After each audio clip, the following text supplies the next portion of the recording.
Hey, what's up, guys? So today I'll be talking about healthy eating habits, health in relation to disease, and health in relation to mental health in terms of your diet and nutrition. So nutrition, of course, has been a buzz theme, especially on the internet and online.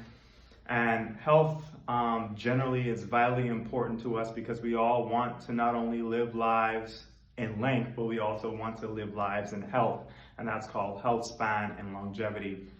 So for me, when it comes to healthy eating habits, I like to see healthy eating habits from the standpoint of I want to eat foods that, love me and that will nourish my body as best as I can with the resources that I have. So, of course, in terms of what type of foods that will look like, generally speaking, based on a lot of scientific studies, and I will attach some links to some journals that you can also do outside of those journals, do your own independent research to fact check a lot of the information I'm saying. But I want to talk about stuff that's, of course, science backed, but also have some things that are very applicable to a mass general of people, and also something that people can easily digest in terms of the information. But in terms of the type of foods, of course, no matter what type of diet you're on, paleo, pescatarian, keto, and the keto diet is basically a high protein diet, low carb diet, and I can get into that. And then what other diets that are popular? You have the carnivore diet, you have the regular omnivore diet. So the diet that I personally stick to and that I would suggest would be an omnivore diet, because our gut and our brain have evolved over time to be well in the omnivore diet due to survival. We had to eat whatever plants were around us, and also what other animals were available to around us. And also, depending on your location as well, our bodies evolved over time to be able to consume, digest, and utilize these things. So when it comes to that, of course, you want to carbs, proteins, lipids, you want to have all of those in your diet. In terms of the actual percentage proportion, or in terms of how your plate will look, you definitely want at least half the plate on average to be consumed, not consumed, but filled with carbs. And you want also a good, I would say, half of, the other half to be lipids in some form. And then you want protein. So basically, for a typical person, that will look like rice or potatoes, and then you have maybe some broccolis and stuff like that. All of those are still carbs. Fruits, and all of these contain different proteins and lipids in them, but they are rich in a certain thing. So like, of course, broccolis and fruits contain various proteins and even some fat content and water content, but they're rich in carbs. If you study molecular biology, you'll be able to understand that concept, that they contain all of these things, but they're just rich in that macromolecule, which in this case is carbs. On the fat side, you can have cheese once it's healthy cheese, and that's farm raised. And that matters because a lot of things that are done in the factory have a lot of added sugars in it, a lot of other added chemicals, and a lot of infections and antibodies and stuff like that. All of these stuff can cause inflammation, can disrupt our microbiota, which is basically our gut bacteria, because we are living creatures and we also have microorganisms that live in us as well. And there are billions and trillions of them, and in thousands of different species of them as well. But they are very, very much in abundance in our gut. And it'll be a good place for them, because that's a good place for them to get access to food. And they are filled all throughout our stomach, throughout our small and our large intestines, and they help in the process of food digestion. And they also help, maintain our gut as well in terms of our gut lining. But definitely you want to have your carbohydrates, you want to have your fats, and you want to have your proteins. Now, when it comes to carbohydrates, you want refined carbs, and you want carbs that aren't, like, for example, carbs is very broad. For example, definitely a no for me will always be sugar. especially bleached white sugar, because sugar, so in the essence of it, sugar basically, of course, will cause your blood sugar to spike and cause your body to produce more insulin. And one thing that insulin does is it blocks a hormone in our brain called leptin. And leptin is basically to tell us that we're full.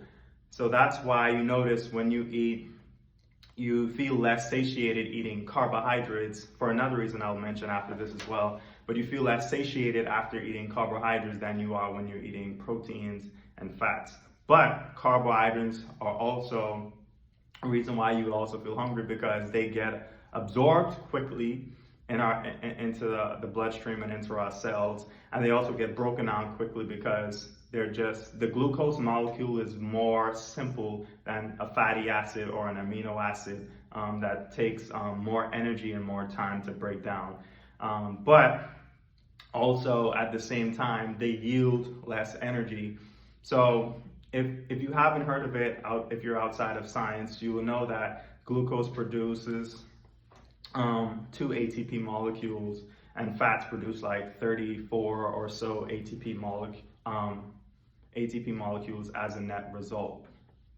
And so if you're only eating carbs, not only that you're blocking those hormones to tell you that you're full and satiated, and not only that, of course, it's taking less energy and it's being absorbed quickly, so your body, would require more of it. And then you also have a hormone called GLP-1 that's related to the topic of Ozempic, but that's also released in there. It's a bunch of other signaling molecules, but these are the prominent ones that's involved when it comes to eating and digestion. And that's also released, and that lasts in the bloodstream for a few to also tell your body that you're full as well. But of course, if you have high levels of these carbs running through your body and things like that, then it'll basically trick your body and fluctuate it into thinking that it's full when it's not full. And also, in terms from an energy perspective, even if beyond the science, if you think about it logically, if you eat something and it's only producing a little bit of energy, what is your brain naturally going to do as a result of this? It will secrete these various hormones and neurotransmitters that will tell other parts of your body that, hey, I'm not full, I need more energy, because even though you ate a plate of rice, that plate of rice gave you less ATP output, which is the energy currency of our body that basically allows us to function. Basically, it's the same thing as saying that that you're full, you're not full, you need more energy to function. Whether like if you eat a large piece of steak, even though it's the same mass or weight in context and takes up the same amount of space, it's the nutrient content and the molecular density that is the difference of the hormonal signaling going on in our bodies. But in terms of things to stay away from, I definitely personally, I try to stay away from junk food, sugary juices, ultra high processed foods I try to avoid as well. But with that though, of course the question is arise, well, what are you supposed to eat if we're either in a food desert or we're in a society like say in America where 90% of the food around us is like quote unquote fake food, or food that's real but it's highly modified and has a lot of things added because of course, these food corporations have to make some money and we know how the business side of things work is you need to have your profit margins made. So you have to keep that in mind, but even in a grocery store, just remember to read ingredient labels, to try to go to aisles where there are fresh foods, and you can tell where food are fresh because it'll be out in the open. They usually aren't packaged, and with the packaging, you also have to be aware of what type of plastic. Like if it's in a plastic package, that's very no, because we know that plastics have high levels of this thing called BPA that's a toxin to our bodies. And you can also research that as well. And then also the ingredients, like what your food doesn't need to have 30 different ingredients on the back that's all telling you that and a lot of those ingredients will just be a lot of additives. It will be a lot of different types of sugars, and sugar is beyond glucose and fructose. Those are just simple sugars, and they aren't that dangerous for you. And it matters also what those molecules are accompanied with. So for example, there is glucose and also fructose in a lot of things. And also, if you didn't know, fructose is actually the sweet, basically, molecule, while glucose isn't that sweet. But for example, if you have something that has no fructose in it, you usually find that it's not as sweet. It's not as sweet of a carbohydrate or just a simple sugar than something with fructose in it. Like that's why a lot of things they would burn sugar and turn into a syrup, and they call it high fructose corn syrup, and they mix it with corn and things of that nature, because that's what gives stuff that sweet taste. And food companies know that, and also scientists that work with these companies know that if you have something that's sweet, that will release a lot of dopamine and serotonin in the body. So the person over time becomes addicted to it, and they're pleased by the reward. And once you're in that addictive cycle, that can be long-term detrimental for you.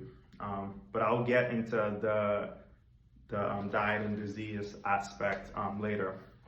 And then when it comes to eating times, when I think of eating times, I definitely, personally, this is subjective to me, I prefer to eat at between 11 and 2 for the first meal of the day, first actual meal of the day. And then another meal, say around 4 or 5, and then another meal around between 7 and 9 p.m. But some days I only have 2 meals, some days I have 3. Some days I snack in between, but that also varies. But on average, I usually would have my first meal in the early afternoon, and then late in the evening I'll have my second meal. But that doesn't mean like that has to be consistent for everybody. Everybody's body is different, and we also can train our bodies to adapt as well, through of course altering your microbiome, altering the receptors in your gut, altering your neurobiology. That is very much possible. But what I feel like is an optimal day for the average person in terms of nutrition is in the morning, because you're coming off a fast, and so they call it breakfast because you're breaking your fast.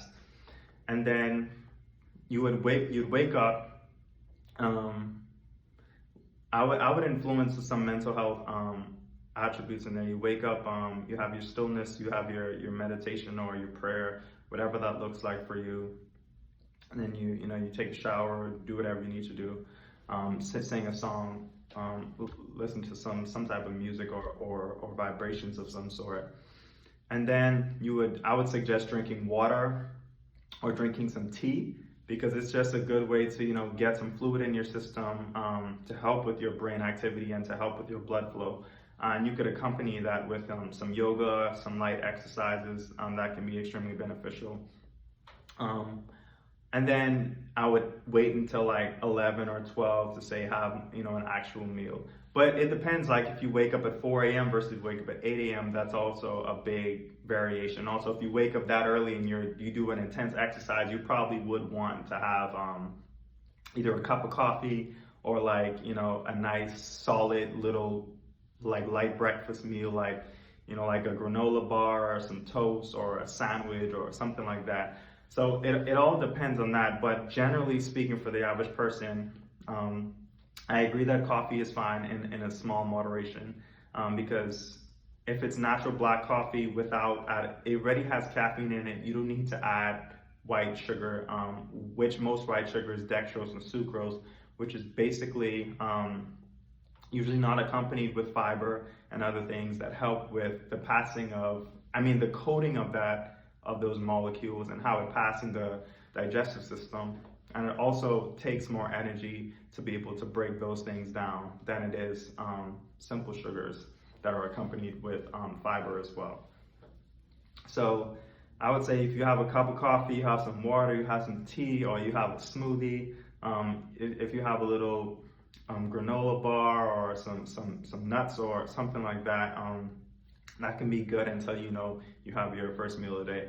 And then when it comes to the meals during the day, of course, like I said, you want to have that balanced diet of carbs, lipids, and proteins. And for me, I like the Mediterranean diet. I found that it's the most healthiest. I don't eat that all the time, but that's a diet that I try to incorporate a lot.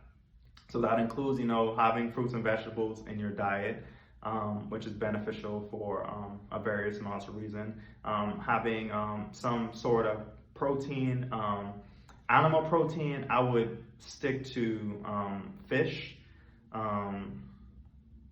I wouldn't necessarily have so much shell food. Red meat and white meat, of course, is beneficial for you, especially if it's coming from a good and organic, and ethically sourced place. So having some beef, or having some chicken, or some turkey, or some fish. I recommend salmon. Salmon is one of the salmon and tuna, or some of the healthiest protein sources, rich protein animal sources you can find. Plant protein, you have like beans, you have nuts, you have seeds, you have those type of things that you can get as well, tofu and stuff like that. I'm not big on how tofu works in our body, but those are some good sources as well. But the reason why I mentioned fasting is because fasting is crucial, because it allows our body, that's why we fast during the night, because eating, of course, has to be digested. And like I said, everything in the body requires energy. So if your body is busy digesting food, this will, of course, keep you consciously awake and ultimately disrupt your sleep. And that's why it may be difficult to sleep. And also they can, hijack your neurobiology, forcing you to basically, raise anxiety and depression, because you either have high levels of activity going on in the brain, because you have your enteric nervous system in the gut, and those are being activated and stimulated by signaling neurotransmitters and neurohormones as well, and that's going up to your brain, and that's making your basal ganglia and your amygdala and all these things active, and raising your dopamine and serotonin levels at night when it shouldn't be arisen. So that's the other important thing of fasting. And then fasting also allows the clear of cellular debris. So if it's like if you picture a bag, and you keep putting stuff in the bag, and you don't allow the bag you don't allow the trash to be able to be thrown out, then it's basically going to either burst, or it's going to become cancerous, or it's going to cause a lot of other like metabolic diseases. So you have to be able to allow your brain, and generally all the cells in your body, to be able to clear itself. It's called autophagy. Allow it to clear the debris, and allow it to refresh itself, so it doesn't become a metabolic disease or become cancerous. And that's why I like to not like the late night snacking, so it doesn't disrupt my sleep. And sleep is one of the number one pillars of our health, and then nutrition, and then movement, and then social, and then our environment. So when it comes to that, that's definitely something I like to keep in mind. Hello everyone, welcome to this video. In this section of the video, I will be doing the Q&A section of the video. So I have done a survey for you all, and you all have answered me with various topics you would have liked me to discuss, which some of those I have discussed in the prior section. And in this section, I will now go over some additional questions, and also some questions from the internet about the topic foods that will add years to your life. So the first topic will be based around essential nutrients. So the first question is, what are some of the most crucial nutrients for promoting longevity? So When it comes to promoting longevity, some important nutrients for sure will be making sure you have your adequate carbs, lipids, and proteins for one. And diving deeper into that, having your essential vitamins, minerals, and antioxidants. In terms of vitamins, and I definitely recommend getting these sources directly from whole food and real food sources rather than supplementing. But I have nothing against supplement. I'm even in the process of developing my own supplements as well. So I definitely recommend that if you don't have adequate access to supplements, or you don't have a source to supplements of any kind,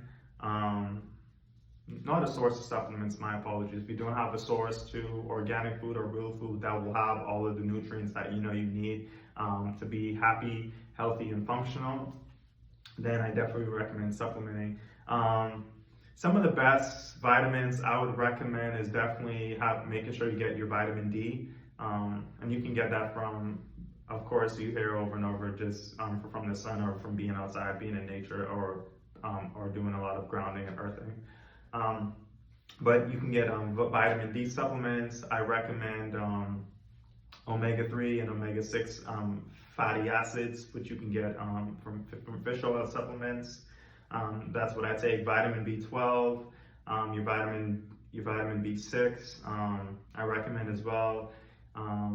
Your vitamin E, your vitamin C, your vitamin A and K is also what I would recommend. In terms of minerals, you definitely need to make sure you have your magnesium, your manganese, your calcium, your sodium, your potassium, your zinc, your selenium is also important. Your copper is also important. I would say those are one of the crucial ones that I would think recommended in promoting longevity. Examples of foods rich in essential nutrients. So can you give me examples of foods rich in these essential nutrients? Some example of foods, as I was talking about, that go into the source rather than supplementing. But in terms of the source, I definitely recommend fish, especially like snappers and tunas and salmon. I think catfish is a good one. Sea bass is a good one as well. But just eating organic fish, I definitely recommend beef, steak, chicken are all good sources. Eggs are also good sources of that. Even a lot of dairy that are rich in probiotics and prebiotics, that's farm-raised and sourced. I think cheese is a great source, depending on if you're allergic or not. You have to also keep that in mind. I would say fruits, your vegetables, your beans, your nuts, your seeds, all important. I like black beans the most. Pigeon peas are good, for example. Kidney beans, liver beans, red beans are good. Sunflower seeds are good to consume. I like cashews, I like almonds, I like walnuts. I think all those are tremendous sources to get those essential nutrients. And then in terms of more so on the carb side, brown rice is typically good. Sweet potatoes, red potatoes are good sources. Oatmeal can be a good source as well. Pastas are relatively a good source depending on the type of pasta and how it's sourced. But also with all these things, you want to keep in mind that if it's super highly processed and has a lot of added sugars in it, then you need to be mindful of that as well. In terms of healthy eating habits, so what are some key habits of people who maintain a healthy diet long term? So key habits of people who are, I would say, health conscious in terms of their diet. Usually those kind of people, they do a lot of cooking, they do a lot of meal prep. They usually tend to eat at places that serve fresh, natural food. They go to a lot of farmers markets. They like to buy fresh, whole ingredients. They typically avoid junk food and sugary foods and beverages of all sorts. And they need to be mindful of labels as well, because there are a lot of false labels as well.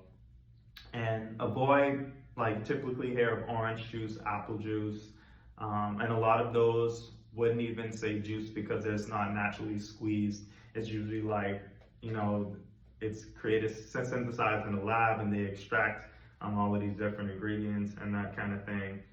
And it's a lot of heating, and it's a lot of added sugars involved, and stripping them of fiber, because I've found that you can't store fiber.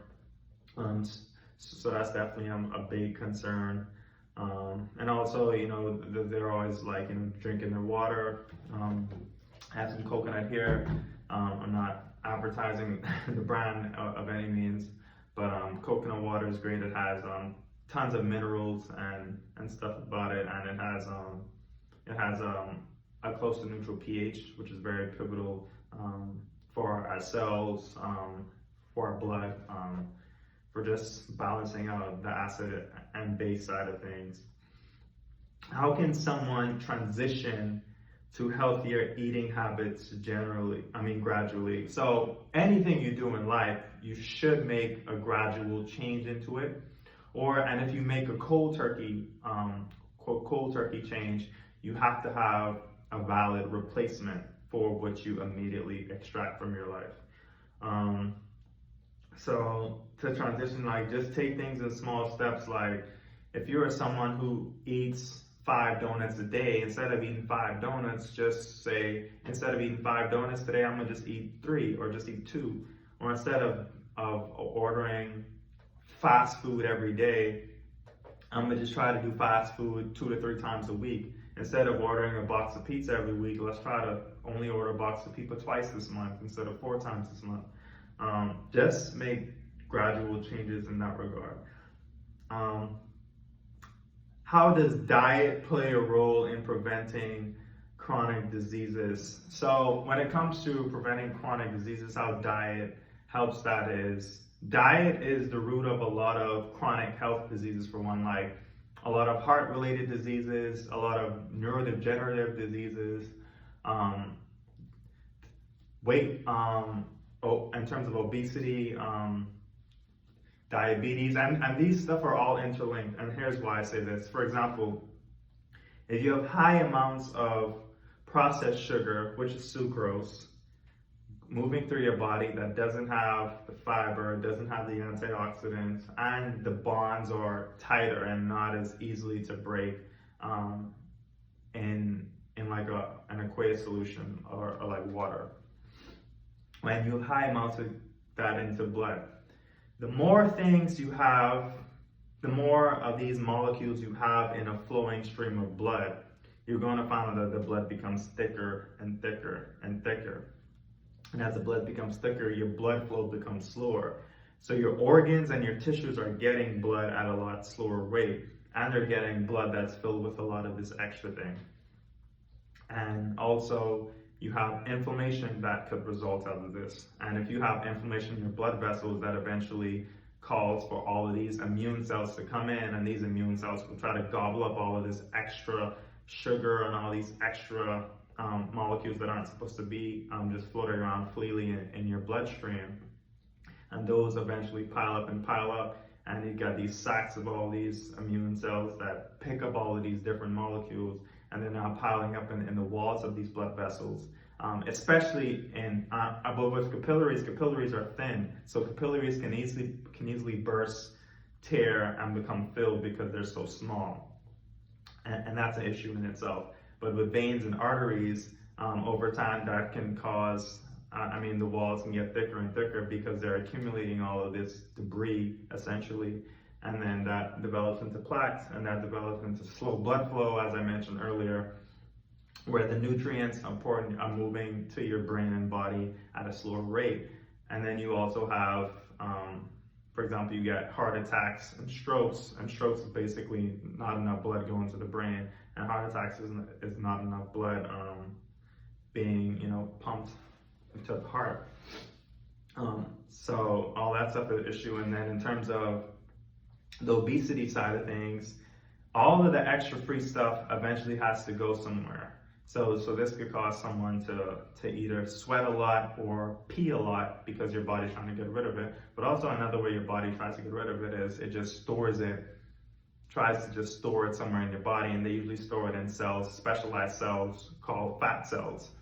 And you have a rich abundance of fat cells in certain parts of your body compared to others. Adipose tissue is a great space where you find a lot of fat, and the adipose tissue is basically in your abdomen, in your stomach area. So someone who eats a lot of junk food, eats a lot of sugary beverages, drinks a lot of alcoholic beverages, and alcoholic beverages of high contents of sugar, amongst other things. And those can cause a lot of fat buildup around your liver, for example, because a lot of them get sent to the liver to be break down. But if it's so much of them going on, it causes dysfunction in your liver and fat to build up around your liver, fat to build up so you have a large stomach, and fat to build up around these other organs and tissues. And so that's an issue in itself. And then you have subcutaneous fat and visceral fat. Subcutaneous fat is when all of those converted molecules that are turned into fatty acids, those get stored into cells. And there's a pocket in it, but when it's too much, those can burst into the cell and cause the cell to malfunction, disrupt. Either it can be before cell death, or it can become a cancerous cell, which is a whole other issue in itself. And then the visceral fat is the fat that builds up around the cells that would build up around organs and tissues, as I mentioned. Then from the molecular side, you have all these releases of neurotransmitters like dopamine, and dopamine is a big important one that you don't want to have circulating throughout your central nervous system, because that can cause anxiety, depression, and addiction related issues. And then you have the hormonal side, which in terms of the GLP-1, the ghrelin, the leptin. The ghrelin is to basically tell you you're hungry. Leptin is to tell you you're full. GLP assists in telling you you're full as well. So that's where Ozempic comes in, because it mimics GLP-1 to tell you that you're full so you can avoid eating, essentially. And then you have insulin, insulin is one of the most you have other like thyroid hormone that's involved in balance and regulation of the body as well, and metabolism as well. But insulin is a primary popular hormone in the body that's secreted by the pancreas. And the pancreas is near the stomach and the intestines.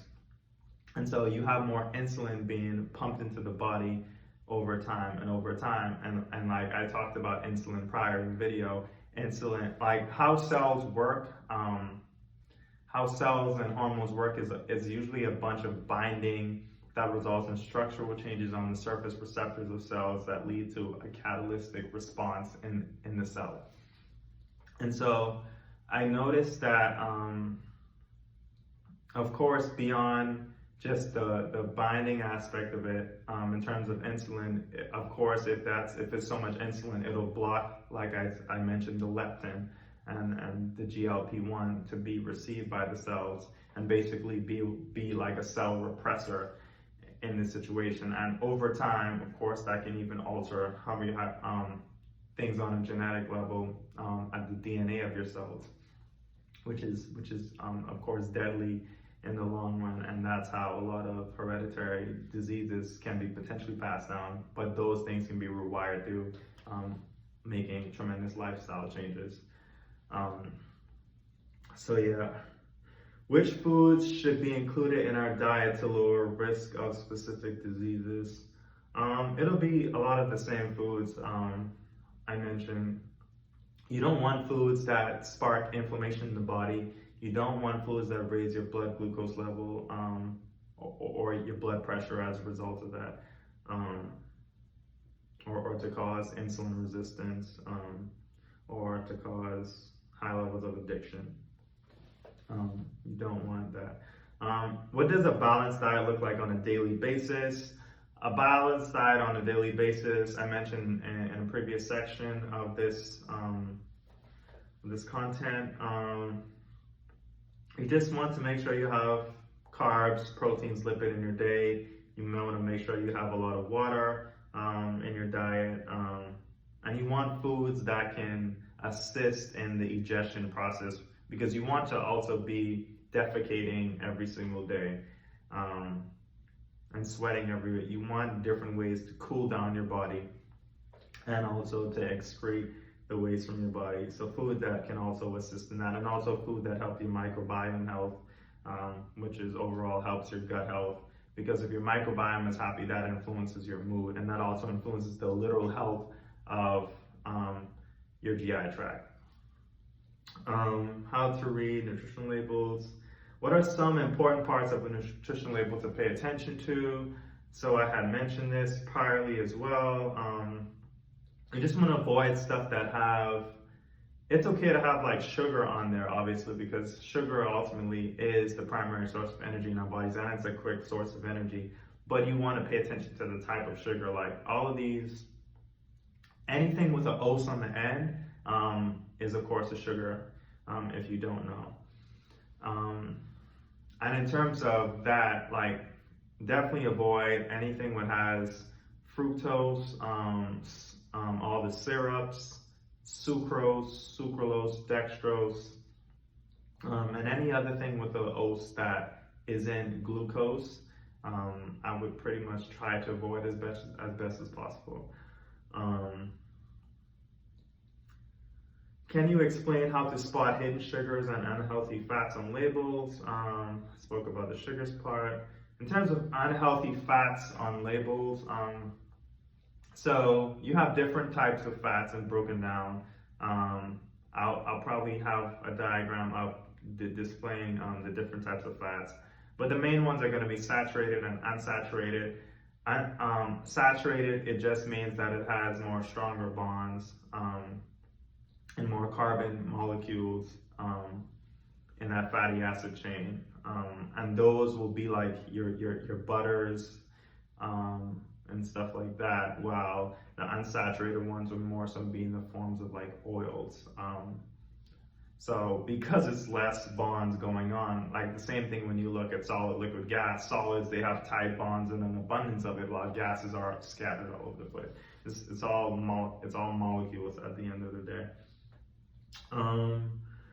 Meal planning for someone with a busy schedule. Like, yeah, if you're super busy, of course, busyness comes with a whole array of issues in terms of mood, mental health, stress, and those things can cause you to want to create the quick dose of energy because you are in those states. But if you are very busy, you have to prioritize all modalities of health beyond nutrition. Like you need to exercise. You need to have good sleep. You need to make sure you have some type of nurturing relationship. You need to have a meditation practice. You need to be doing things that you enjoy doing. And then along with that, try to make sure you're hydrated and you're eating good sources of nutrients. How does what we eat impact our mental health? Well, beyond the microbiome, we do have a nervous system in our gut called the enteric nervous system, and they are where a lot of synthesis of serotonin. And serotonin is the main hormone responsible for mood and memory and those kinds of things.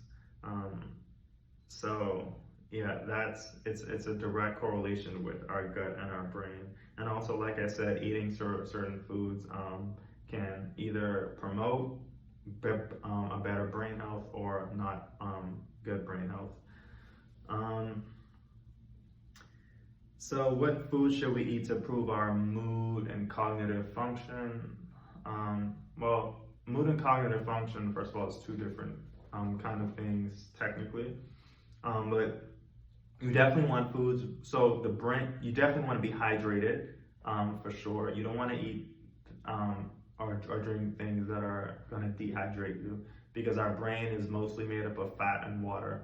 Our brain is basically like 60% fat, and the rest is primarily water. So you want to eat things that are rich in fat, and you want to be hydrated.